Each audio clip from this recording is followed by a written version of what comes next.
Yeah, I mean To get it's ourselves entirely up to to West you, Dublin, but right, you yeah. know, it's I'm hoping like some of the things that I pointed out already. It's about like when you've when you've seen that you needed to make choices to have to help Andrew to have a good life, then you know I those suppose the are main thing that I stayed at home probably would be the that's a big one. big one, yeah. Schooling though, you know, like Schooling, yeah, to get mainstream or otherwise, you know, those are some good ones.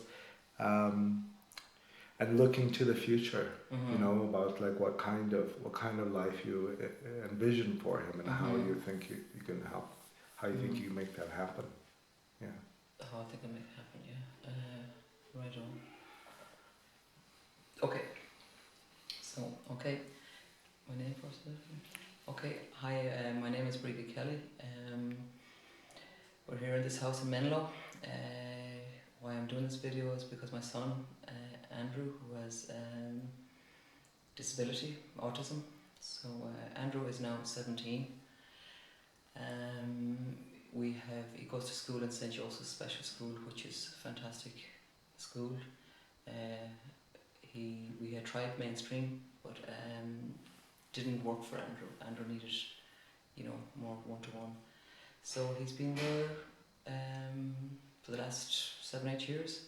He has 1 year left, so we're hoping he gets his services from Ability West, which we're very happy with. We get maybe a weekend a month respite, maybe 2 other days, which is very important. So we're hoping for his future to work with Ability West, and together we can hopefully come up with a suitable service for Andrew that is Andrew needs, a lot of downtime. I'm at home with him all the time. I'm his full-time carer. I work the weekends. I choose to not work full-time because of Andrew's life, for him to have a better life. I'm in a lucky position that I could do that, because when he needs downtime, maybe have a day off school, it's easier rather than having to go to work. So Andrew's life is good at the moment. Our main priority, we have 2 other children. Well, they're adults, but they're still children to me. 24, his brother James, 24, and his sister is 22. They're great support, but they won't always be here. So we continue to have Andrew living with us for as long as we can, but it would be nice to have a day or 2 with my husband that we can do things without having to, and have him well looked after in a suitable environment. So that's our life. So I'm going to make a few suggestions, and you can either go there or not. You might want to talk about when Andrew was first born, and I don't know how long it was until a diagnosis, and sort of how that was in terms of changing the family. Sure, yeah.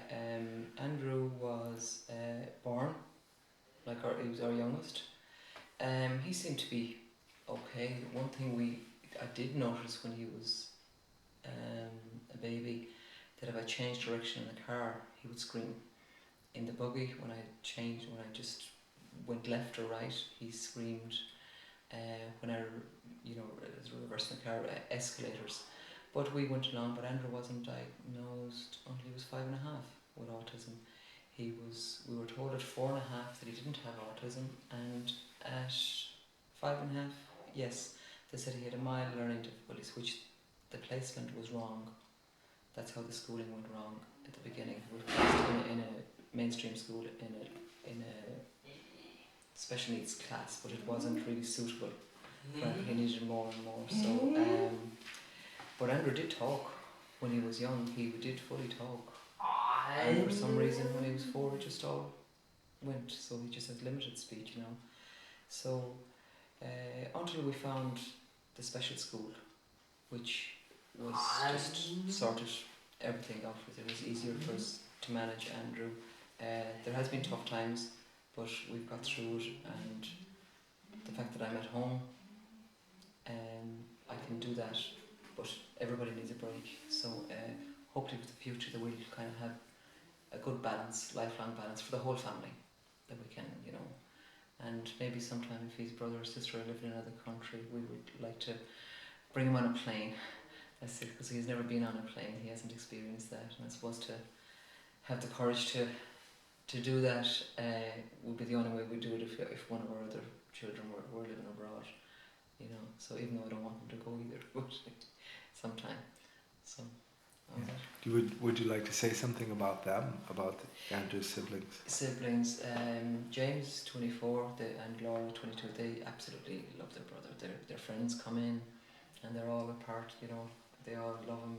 And as I said, one friend of my daughter's, Laura, Jean, she just absolutely loves him. She just cuddles him to bits, you know, and he loves that. So, and he loves to run around. He loves to run. But yeah, our other two children, it has certainly made them better adults. They're good kids, and hopefully they'll continue to always watch out for him. That they'd always keep an eye on him, you know, for the rest of his life, you know. So what's that? That's great. Do you want to say something about your daughter's career? Yes, my daughter Laura, who is in college in Waterford, she's done extras and health studies. Now one module is for special needs, extra special needs, which some were good. And this, say hello, Andrew. Lie down, it's very low. Come here, look, camera. Now lie down. But now lie down. lie down. She goes to Alaska for college placement this August for 12 weeks, and she will be working in Juneau, Alaska, with special needs children as part of her college placement. Fantastic opportunity, and she certainly probably wouldn't have got that only for she talks so much about her brother. So there's a nice bit of positivity about the outcomes that, you know, your I suppose the careers that your children take as well, you know. So yeah, she always wants to be there for them. So, Yeah. How about, do you want to say Jay? Oh, you. Jay? No, you're being cheeky. about About his early school experiences?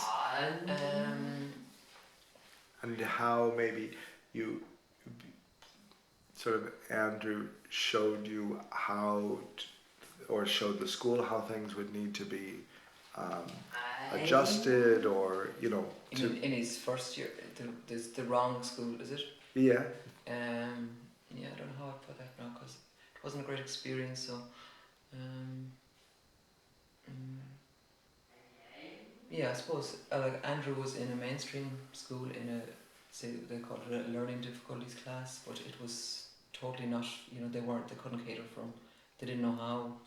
So it just goes to show important how you need to have the right staff, you know, to understand and know what they're doing, you know, have out time, because these type of children cannot be held down, you know, and at a desk, but they need a different type of education. They need education, but they need time out, which is so important to Andrew, because he will not sit for 2 minutes, not even 5 minutes. So you know, activity is very much part of his life, and in the school he's in now, they put that activity into numeracy, because run up so many steps, and you know, so they bring education into it, you know, which is, I think it's fantastic. It's great. Yeah. So, how is Andrew connected to his community? to his what? To his community. Oh yes, we're fortunate. We live in a nice locality, so we live. There's 36 houses where we live, so we go for walks, but all of our neighbours know Andrew. So just for instance, if Andrew was seen on his own, which he shouldn't, but it has happened that he could escape when he was younger, but there isn't a neighbour, and I could say maybe of the 37 houses, there's 35 that would know that Andrew should not be on his own, that they would immediately come out. Or you get people when you're walking, looking out the window to see who's with him, because he always runs ahead. You know, he's never beside you, he runs ahead or he's behind you. So that's a great to be living in such a locality where, you know, don't live in each other's pockets, but it's great to people know who Andrew is. And he's very famous in his community. We run a walk every year It's our 8 years, so sometimes it's advertised as Walk with Andrew, and 400 people come out the Sunday before Valentine's Day every year to walk with Andrew. So he's pretty well known. He's pretty famous. So that's it. That's great. What about shopping? The local shop. Oh yeah. We go to our local Dunn stores beside us, and Andrew loves a bottle of water. He loves a sparkling bottle of Tipperary water. Is his favourite. He picks it out. But he has the girls in Dunn's know him as well, and he likes to say their name. You know, with his limited speech, he likes to.